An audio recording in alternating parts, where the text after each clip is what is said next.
BBC claims to be the pinnacle of impartial reporting, but what if there was an internal dossier that revealed that wasn't the case? The Telegraph has seen a letter that reveals one of the BBC's own independent advisers repeatedly warned that the broadcaster had serious and systemic problems.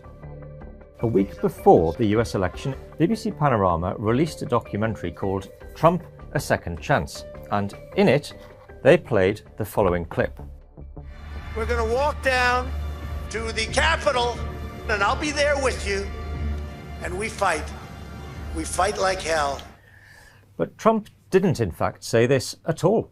The BBC spliced together two clips that took place 54 minutes apart. So let's go through it again. We're going to walk down to the Capitol, and I'll be there with you. Now, see there, between Capitol and, that's a cut. Here's what Trump actually said. We're going to walk down to the Capitol, and we're going to cheer on our brave senators and congressmen and women. It's different. It wasn't until nearly an hour later that he then said the second part of the BBC's version. We're going to walk down to the Capitol, and we fight. We fight like hell.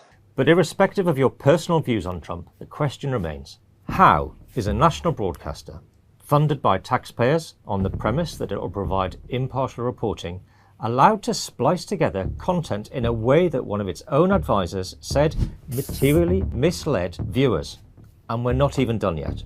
The footage Panorama showed of the Proud Boys marching towards the Capitol building, seemingly spurred on by Trump's rousing speech, well, that was actually taken before he'd even addressed the crowd. They even time-stamped the footage to show that the march began at 10:58 a.m, well before Trump's midday speech. The true chronology raises serious questions about the way in which the BBC decided to portray the events of January the 6th. In fact, the memo highlights that shortly after the first extract of Trump's speech, the now president actually said, I know that everyone here will soon be marching over to the Capitol building to peacefully and patriotically make your voices heard. The BBC advisor who wrote this report claimed Panorama's editing was completely misleading, as Trump did not explicitly exhort supporters to go down and fight at Capitol Hill.